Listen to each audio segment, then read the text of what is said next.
justamente nuestra idea del cosmopolitismo es un cosmopolitismo desde arriba, que por ejemplo produce o impulsa gente como Giddens, ¿no?, en trabajos tan interesantes como Mundo Desbocado.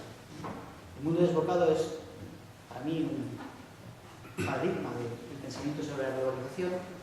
Es un trabajo que recoge las conferencias de Giddens en 1999, que le encarga la BBC. Veis que cargan publicado como Un Mundo Desbocado. Un Mundo Desbocado. Tienes no sé si estados o no. Bueno, entonces el Mundo Desbocado, Giddens, en plan teatrero, si vivimos en un mundo global, yo voy a plantear unas conferencias no en los estudios de la BBC en Londres, sino unas conferencias globales, ¿no? Entonces, hace una en Hong Kong, y también le da una dimensión global, de forma que no solamente la conferencia, sino también él plantea cuestiones como la conexión a través de Internet, las respuestas a la gente, etcétera, esta dimensión global.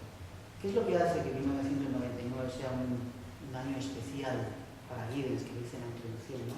Agradece la posibilidad, al final de un milenio, ¿verdad?, de expresar, ¿no?, esta consideración sobre los cambios en el mundo.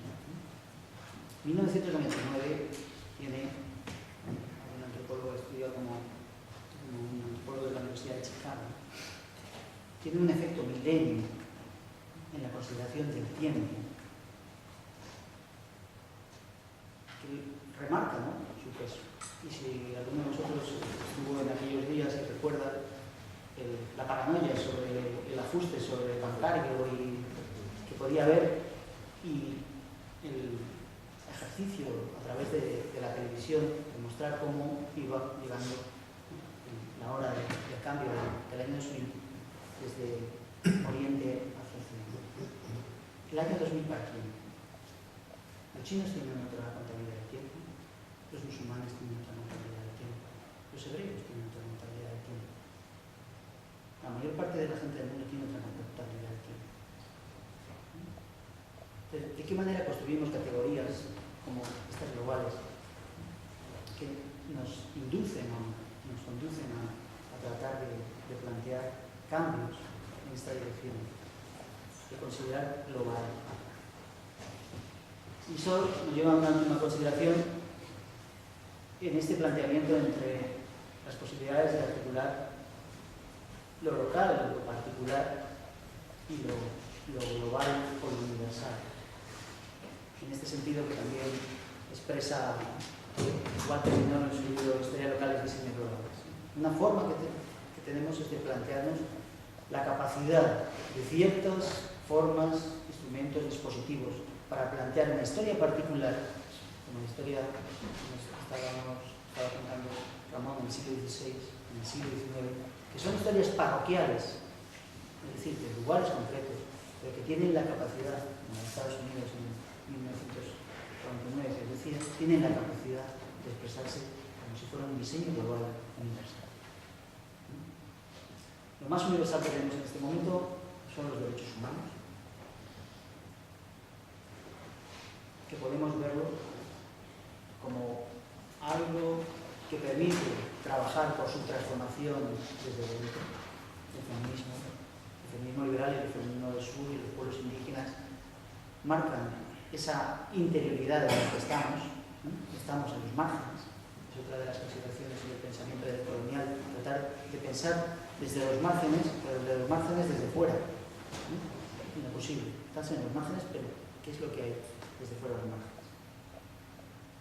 También podemos reconstruir los derechos humanos desde la perspectiva de una pluralidad de formas de entender lo que está detrás de los derechos humanos, pero que no están reflejados en la filosofía liberal de la construcción de los derechos humanos universales individuales. Un individuo es una persona, pero una persona no es un individuo.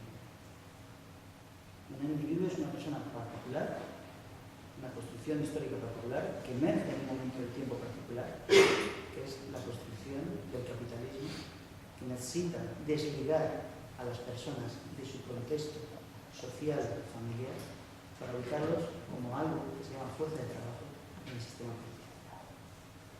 El individuo surge en ese momento y surge con derechos y obligaciones. Es más, los derechos y obligaciones van juntos en la filosofía de los derechos humanos. No todas las personas son individuos. En muchísimas sociedades, o en la mayor parte de las sociedades, la consideración de persona no tiene que ver con una dimensión individual, sino una consideración articulada en relación a los otros, a sus otros. De ahí las ontologías relacionales, las epistemologías relacionales. La cuestión es si podemos modificar, y esto lo digo entre otras cosas porque han colgado el texto entre los materiales de Guaranturosos Exactos y el tema de derechos humanos y la multiculturalización de los derechos humanos que él propone. La propuesta de Guaranturosos del Santo tiene que ver con la idea muy simplificada para el tiempo que tenemos, pero que hay concepciones de dignidad en todas las culturas. Esas concepciones de dignidad en todas las culturas pueden dialogar para la construcción consensual, dialogante, dialógica de un universal, que sería los derechos humanos, que sería tan universal hasta que logremos construir otro de forma consensuada, pero que no tiene que ver con lo que acaba de decir su posición también Ramos, de un universal que es algo uno que se impone a los demás, como los derechos humanos que hoy disfrutamos, sino con la posibilidad de construir desde otros parámetros este tipo de cosas.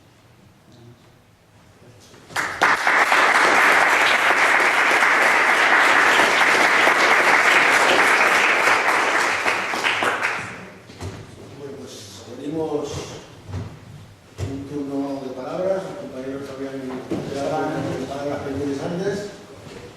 Bueno, la pregunta que había querido hacer a Ramón, yo creo que también va con ello también a la explicación de Juan Carlos, y es que los dos habéis dibujado un esquema a modo de conclusión o a modo de cambio de transformación.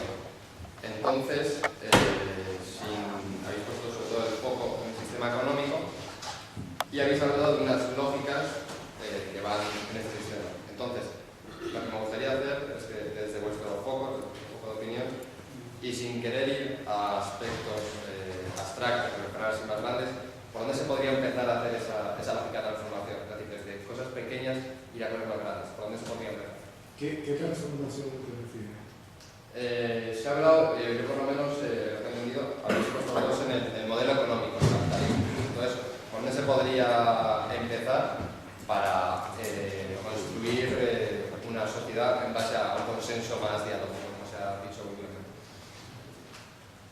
Hacemos una ronda, vamos de 3 en 3, ¿os parece? Sí, sí. ¿Alguien más?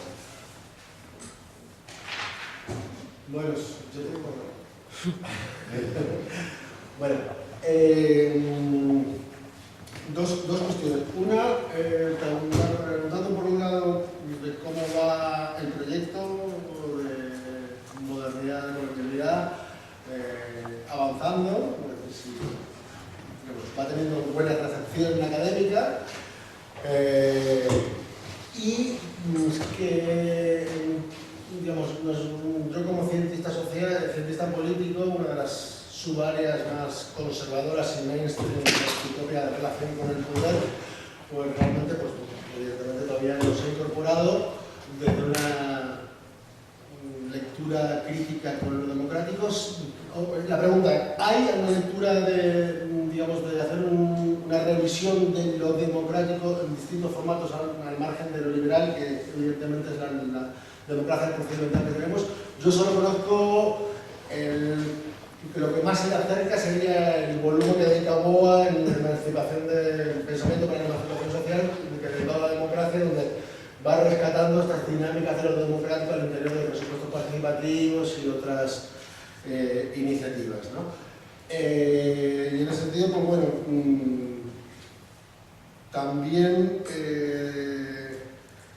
si se ha hecho ya desde la perspectiva de colonial una reflexión sobre el gran paradigma de exportación que hemos tenido de España, las famosas transiciones a la democracia, porque creo que es importante, porque tiene un núcleo central que en esas categorías, en esos momentos históricos en los que hablábamos de cristianizar, fiel infiel, civilizado bárbaro, desarrollante capitalista comunista, el momento demócrata-antidemócrata tiene un momento clave en los años 80 con las transiciones a la democracia, ¿no?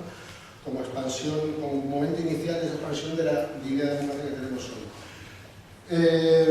Y por otro lado, si había algún elemento o alguna vertiente de diálogo desde el pensamiento decolonial con la perspectiva de crecimiento que tenemos en Europa, en relación un poco al medioambiental. Pregunta un poco más de cómo va la cosa, y ahora me hace otra en relación, porque también estoy trabajando temas de memoria y me da que hay como una gran superficie de contacto, una reflexión en torno a pues en última instancia los pactos de lectura que tenemos sobre las cosas. Tenemos en este momento a Garzón condenado a 11 años de inhabilitación por intentar aburto, pero evidentemente va concatenado todo, ¿no? Es decir, había un chiste que comentaba Vicente Navarro, que había salido en un periódico norteamericano, que era desde el punto de vista de colonial que tiene sobre Julio, que decía lo mismo que en Bolivia hay Ministerio de la Marina y no tienen mar, en España tenemos Ministerio de Justicia, ¿no? Tenía como un... entonces, en ese sentido, cuando planteaste que Franco era realmente moderno, yo creo que sin duda es la provocación problematizadora, pero que también justo estaba pensando en la perspectiva de un compañero, también un exiliado intelectual español, que es Eduardo Subirás, que habla de que en España hemos pasado de la premodernidad a la posmodernidad, ¿no? Es decir, que lo bueno de la modernidad, en buena medida, no lo tuvimos dentro de lo que fue el desarrollo del Estado en el momento, digamos, que tuvo su momento. Ustedes fueron los orígenes de la modernidad. No se va a decir que nunca pasaron por la modernidad. Si los orígenes de la modernidad están sin duda, desde el punto de vista de la... Lo que pasa es que desde el punto de vista de las narrativas ficcionalizadas que te hacen desde el concepto de modernidad francesa, alemana, pues te dicen que no, ustedes están fuera y nunca han estado. Pero en realidad ellos bebieron del siglo XVI español, todos ellos, y era lo que se veía en la época. Pero, sin duda, y es más, yo te diría que para mí, digamos, mi pregunta sobre este campo era el pensamiento decolonial, si nos aporta algo para pensar nuestra realidad nacional, que creo que tiene, digamos, claramente un legado autoritario del franquismo, pero que tiene una dimensión colonial que, vamos, yo creo que hay algo muy significativo, que no sé cuántas metrópolis utilizaron sus ejércitos coloniales para derrotar a su población, ¿no? Cosa que pasó en la guerra civil. Mira, el hitlerismo, si lees el texto precioso publicado por acá en la serie Cuestiones de Antagonismo, el número 39 de esa colección, Aimé Césaire, Aimé Césaire en francés, pero en español, se lo estoy leyendo en español, Aimé Césaire, con C de casa, ¿no? Césaire, discurso sobre el colonialismo. Eso, recuerden algo, lo escribió en 1950, 5 años después de la Segunda Guerra Mundial. Y ahí él marca claramente cómo el hitlerismo es una continuación del colonialismo como efecto boomerang ahora dentro de Europa. Donde llega, ahora Hitler le dice a los otros europeos lo que los europeos han dicho al resto del mundo por 400 años. Yo soy la raza superior, ustedes son inferiores a mí y ahora yo los voy a colonizar a ustedes. O sea, Hitler es el proyecto colonial que regresa ahora a Europa y un europeo empieza a hacerse el otro europeo. Ese texto es precioso, o sea, ese es un texto de una claridad impresionante porque todavía en Europa se están debatiendo qué fue el hitlerismo. Habermas te dice que fue una anomalía de la modernidad. ¿Qué es eso? O sea, es exactamente la modernidad, ahora colonial, con su cara colonial dentro de Europa. Ese es el y Franco, si te fijas, si tú lees ese ser y miras quién fue este personaje, Franco sea, el análisis que hace César sobre Hitler aplica de una manera todavía más extraordinaria con Franco. Porque Hitler nunca estuvo en las colonias. Hitler bebió de la historia colonial. Ahora hay un montón de documentación donde él le pasaba libros de la historia del colonialismo británico a la SS. Eso está documentado ahora. Eso eran intuiciones que Aimé Césaire tenía como hombre negro en el Caribe, que él miraba. Eso eran intuiciones que Aimé Césaire tenía como hombre negro en el Caribe, que él miraba a Hitler y decía, pero si este personaje yo lo he visto antes. Si ha estado en el Caribe por siglos. Han venido aquí, nos han esclavizado, nos han colonizado, han exterminado gente aquí, los indígenas del Caribe fueron exterminados. Yo lo conozco hace tiempo. O sea, ¿cómo ustedes allá no se dan cuenta?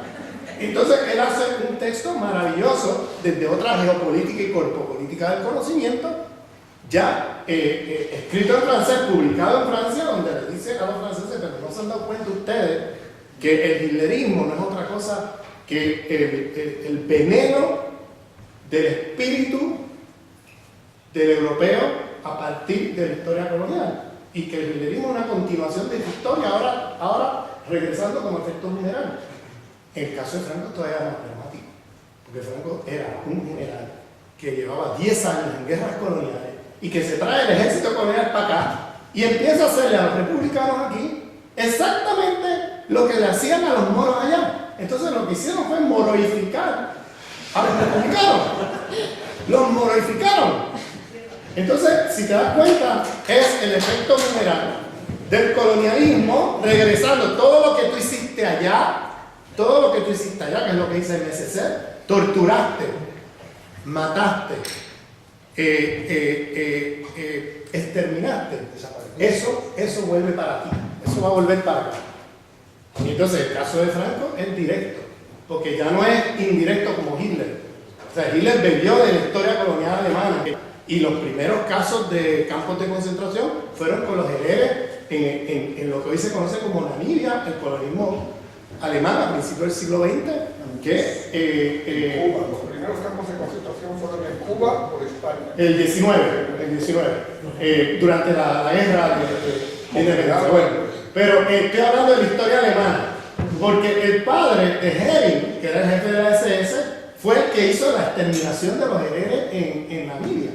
Entonces, todo eso de la historia colonial regresa como un efecto boomerang. Pero Hitler nunca estuvo allí. Ahora, Franco, oye, lo de Franco es directo. Franco estuvo allí, y no solamente estuvo allí, sino que se los trajo todo el ejército para acá. El mismo ejército colonial imperial que estaba torturando moros, haciendo unas matanzas terribles. Todos esos métodos que aquí se practicaron, que todo el mundo quedó impresionado del nivel de violencia perversa de la Guerra Civil Española, eso no viene de nada, eso viene de la historia colonial española, que regresa aquí como efecto boomerang, y ahora vienen otros españoles a ser víctimas de eso. Entonces, esa relación, yo todavía he visto muy pocos libros, muy pocos, que han hecho esa conexión aquí. Y yo cada vez que vengo aquí, les recuerdo esto a los españoles, porque me da la impresión como que no ven de dónde salió esto. Y por eso yo digo que Franco es moderno. Franco es moderno, porque la modernidad es colonial, y la modernidad siempre ha sido un proyecto genocida. Entonces, Franco es moderno, no me vengas con cuentos, o sea, a menos que te creas el cuento de Giddens o el cuento de Habermas, y te hacen una historia romántica de la modernidad, ¿no? Donde la colonialidad no aparece por ningún lado, y entonces concluyes que esto fue una anomalía, ¿no? Y por tanto lo sacas de la modernidad y dices, Franco y Hitler no eran modernos, una anomalía de la modernidad, y claro, incurre en el problema de que entonces empiezas a fantasear con la modernidad, cuando la modernidad siempre fue colonial desde el primer día, nunca dejó de serlo. Entonces, ese ocultamiento, ese encubrimiento de la colonialidad en las narrativas de la modernidad es lo que el proyecto de colonial intenta hacer visible e intenta revelar, ¿no? Y yo creo que ustedes tienen una gran oportunidad agarrando el caso de Franco y lanzando estas cosas aquí. Eso es un debate extraordinario. Pues parte de lo que pasó es que la izquierda aquí bebió del proyecto de la modernidad francesa, sobre todo, la izquierda aquí, y alemana, en segundo lugar, y entonces tomaron como punto de partida el proyecto francés y el proyecto británico, y se pensaron como si España que estaba fuera de la humanidad, y como que todo esto de Franco y todo eso era una anomalía, ¿no? Esa idea, cuando realmente es parte del proyecto de la humanidad. Y entonces, sobre lo que lanzan de la cuestión de la democracia, en primer lugar te quiero aclarar que el proyecto de modernidad colonial es una red, no es un grupo. Digo eso porque a veces las personas creen que esto es un grupo que está organizado, una especie de partido. No es un partido, no es un grupo. Nos hemos reunido a través de los años aquí y allá. Ya ha habido momentos donde hemos coincidido, ¿entiendes? En términos de reuniones y eso. Hay gente que no sé quién me llama. Hay alguien llamando ahí. Es una anomalía. Entonces, hay el proyecto de la democracia, es un proyecto que en realidad hay una serie de iniciativas en diferentes partes de las Américas cuestionando la idea de democracia igual a democracia liberal, y que se están planteando otras cosas. Eso tú lo puedes ver en Ecuador, lo puedes ver en Bolivia, lo puedes ver en México con los zapatistas, lo puedes ver en diferentes instancias. Y entonces eso es algo que está ahora mismo en un debate en el cual algunas personas del proyecto de modernidad colonial han estado metidos en estos debates. Por ejemplo, Catherine Welch, que está en Ecuador, ha escrito un libro maravilloso sobre todo el tema de la propuesta indígena de plurinacionalidad en oposición al Estado-Nación. La idea esta del Estado-Nación es otra idea totalmente colonial. Esta idea de un Estado, una nación, una identidad del Estado que corresponde a la población de ese Estado, es una idea que no existe ni siquiera en el ejemplo quintesencial de Estado-Nación, que es Francia. Y que cuando llevas ese esquema a otras partes del mundo y tienes 15, 20 grupos étnicos, ¿no?, dentro de un territorio que fue arbitrariamente delineado por la historia colonial, entonces, y pones a uno que lo pones en el poder del Estado y los demás fuera, ahí tienes todos los elementos de la guerra civil, o sea, tienes todos los elementos porque es una gran ficción esto del Estado-Nación, eso es otra ficción colonial que ha creado más problemas que soluciones. Porque tú pones todo un montón de grupos ahí dentro y con la pretensión que todos se van a identificar con esta identidad, entonces termina en la práctica uno hegemonizando qué es lo senegalés o qué es lo brasileiro y ejerciendo una colonialidad del poder sobre los demás grupos. Entonces, en ese sentido hay reflexiones sobre el tema de la democracia, la colonialidad del poder, críticas del modelo de Estado-Nación, críticas del tipo de democracia que nace de estos modelos de Estado-Nación que llevan a un problema de colonialidad, porque hay unos que son más ciudadanos que otros, y hay unos con más derechos que otros, entonces eso crea una serie de problemas. Por eso los movimientos indígenas responden con la noción de sociedades plurinacionales como una manera de salirse del esquema de Estado-Nación, y han hecho reformas constitucionales, que eso está en pugna, en lucha. Eso no está resuelto, pero al menos han logrado a nivel constitucional el reconocimiento de esto, que todavía a nivel político no es una realidad, que todavía a nivel político es una lucha a lograrlo, pero por ahí va la cosa. O sea, van por el lado de romper con la idea de Estado-Nación y hablar de sociedades plurinacionales, y entonces hablar de interculturalidad como un paso ya, una vez reconoce que somos naciones distintas, con epistemologías distintas, etcétera, pues entonces cómo vivimos juntos. Entonces ahí viene el tema de la interculturalidad, cómo entonces entramos en diálogos que permitan que podamos convivir dentro de este territorio. O sea, ese tipo de discusión ha llegado muy poco aquí. Yo te recomiendo este libro que yo saqué en una serie que yo tengo con ACAL, que se llama, la serie se llama Pensamiento Crítico Postcolonial. Yo quería que fuera decolonial, pero no me dejaron, por ejemplo. Y yo digo, bueno, lo hacemos de colonial en la práctica. Entonces, aquí está el pensamiento, pensadores y pensadoras aymaras y quechua de Bolivia, discutiendo todo lo que está pasando en Bolivia. Yo quería que hubiera un libro así, accesible en castellano, porque todo lo que oímos de Bolivia es esta izquierda occidentalizada con sus categorías, imponiéndolas allí, sin entender que, sin escuchar al otro como otro en sí mismo, sin escuchar al otro como otro en sí mismo y sin ver qué es lo que realmente está haciendo, cuál es el pensamiento crítico aymara y quechua que está produciendo este movimiento. ¿De qué se trata? O sea, ninguna de esas preguntas. Ya, acá tenemos las categorías y allá vamos y las respetamos allí y eso es lo que está pasando y se acabó. ¿Entiendes? Entonces yo quería que ellos mismos, los intelectuales, mujeres y hombres indígenas, escribieran sobre eso y estuviera aquí yo poderles decir a ustedes, vayan y cómprenlo, que está ahí y cuesta como, no sé, 8 euros. Es barato, es una edición bastante económica y ahí están está editado por Esteban Ticona. El coordinador es Esteban Ticona. 9.50. El coordinador es Esteban Ticona, que es un intelectual aymara reconocido en Bolivia, pero tiene ahí una batería de intelectuales aymaras y quechua de Bolivia, pensando en el propio proceso boliviano y explicando de una manera bastante didáctica a personas como nosotros que venimos de afuera para poder entender qué es lo que están haciendo ellos allí, cómo están pensando, cuáles son las categorías críticas que ellos han producido, que son muy diferentes a las categorías críticas del marxismo, pero no dejan de ser categorías críticas importantes. Entonces, está ahí el libro, publicado por acá. Un capítulo de Aquí lo consiguen en cualquier librería. Esteban Ticona es el coordinador. Y el libro se llama Bolivia en el inicio del Pachacuti. Si quieren saber lo que es el Pachacuti, léanlo, está ahí en España. Entonces, las transiciones de la democracia tienen que ver con toda esta discusión de la colonialidad del poder a nivel del Estado y a nivel de la democracia. O sea, si no se trabaja la colonialidad del poder, entonces las transiciones arrastran un montón de problemas no resueltos, que es lo que ha pasado en América Latina hoy. O sea, hay un montón de problemas no resueltos de la colonialidad del poder, de esa historia latinoamericana, donde, por ejemplo, en términos de participación democrática, acceso a derechos, cosas por el estilo, pues hay unos que tienen más derechos que otros, porque son negros. Son negros y tienen menos derechos, porque son indígenas y tienen menos derechos. ¿Entiendes?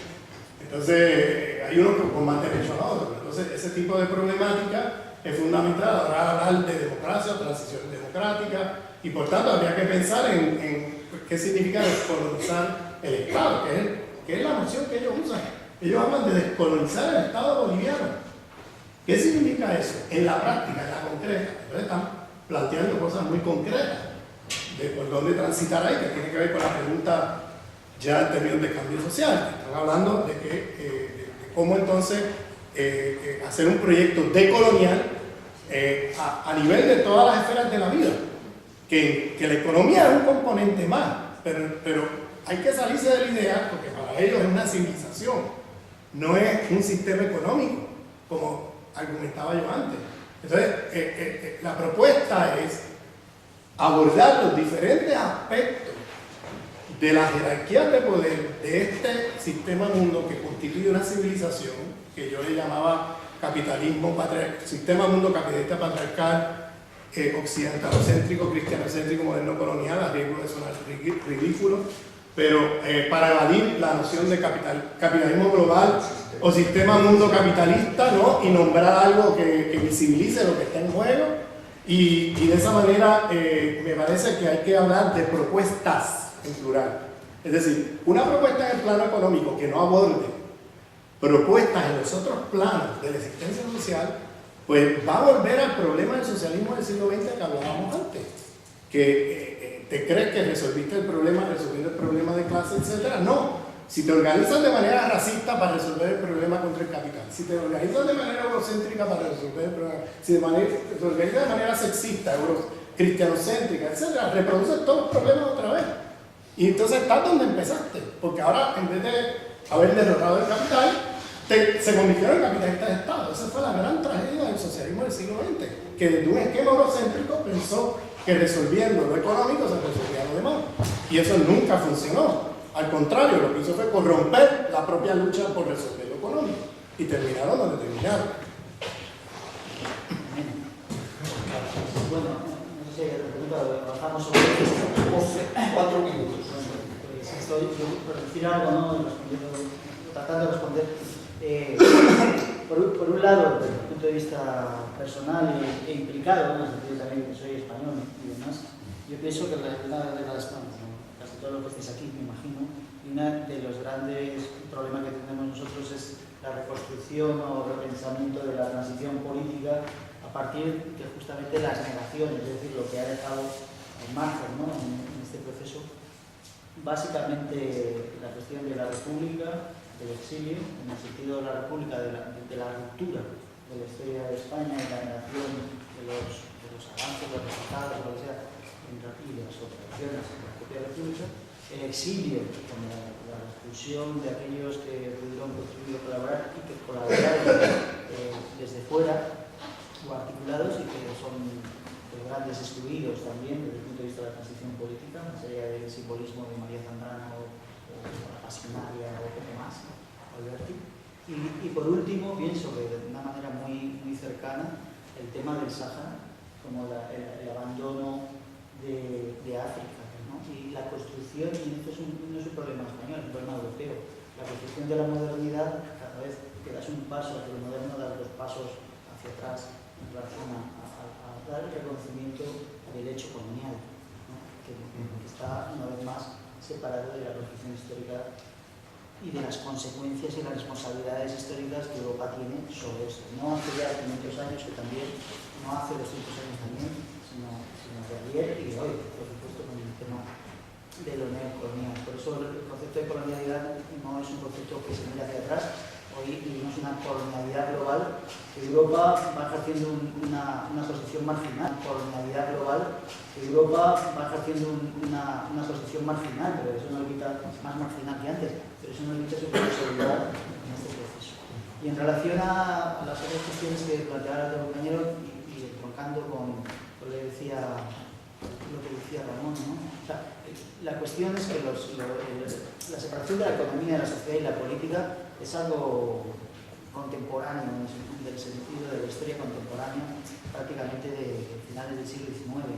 La economía política de Marx, por ejemplo, o los economistas políticos liberales, no separan la economía y la política, que hay otras cosas, sobre la riqueza de la nación, sobre la pobreza de la nación. Realmente la cuestión disciplinar es lo que lleva al desarrollo de una filosofía liberal que nos hace no solamente separar las esferas, sino priorizar una sobre ellas, que es la esfera de la economía. Entonces, las alternativas desde el punto de vista de la producción de la vida tienen que ver con el hecho de saber que todas estas esferas están engastadas, que es un término de Polanyi, un término de Grano Becker, pues están engastadas, están relacionadas y no se pueden separar. Entonces, desde el punto de vista de las experiencias, las hay no solamente en el ámbito democrático, sino también en otro libro de Boaventura Sosa Santos, que pertenece a la misma colección, ¿no?, sobre la emancipación social, producir para vivir. Es un otro libro que ha salido recientemente donde se recogen algunas de estas experiencias y desde el punto de vista a nosotros de la antropología hay una gran cantidad de experiencias históricas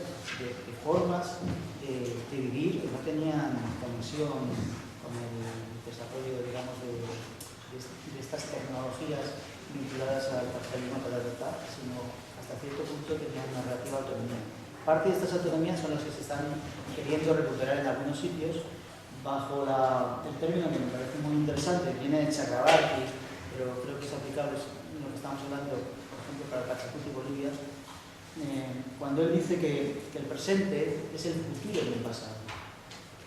Pero ese pasado tenía muchos futuros que abortaron por la violencia, se abortaron por la negación de otros, abortaron por la cuestión que estamos hablando de la colonialidad, de la colonialidad del poder, de la colonialidad epistérica, convirtiendo la educación en ignorancia, la colonialidad del ser, acumulando formas de estar en el mundo, ¿no?, y de subjetividades que quedaron eliminadas, ¿no?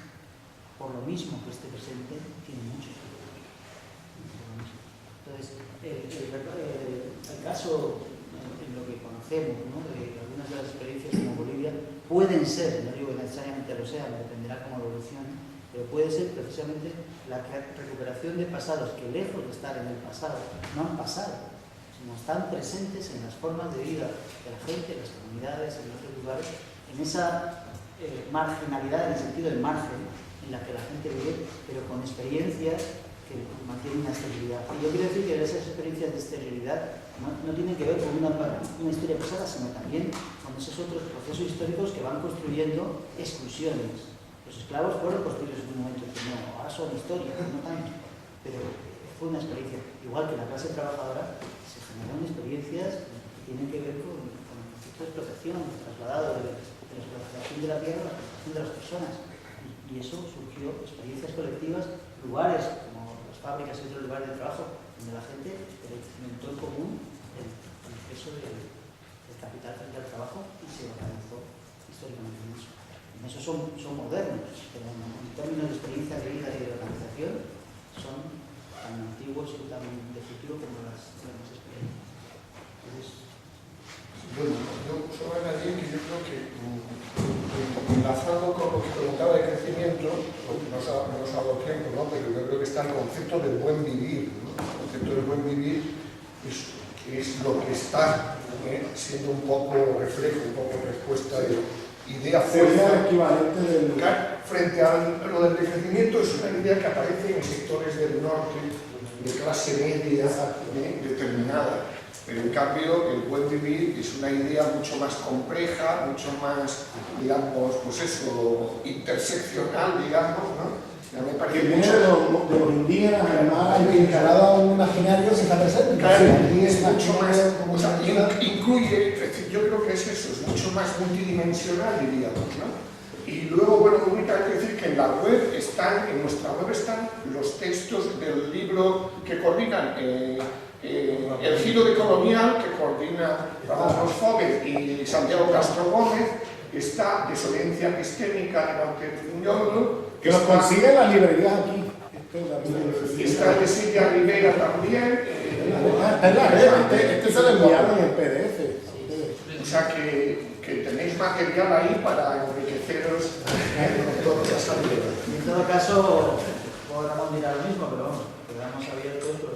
Si alguien... La idea es más bien de una conversación un poco más para provocar preguntas y que los estimule a buscar otras cosas que pretender aquí en 2 o 3 horas que ustedes estén de acuerdo con todo lo que uno dice. Yo no pretendo eso.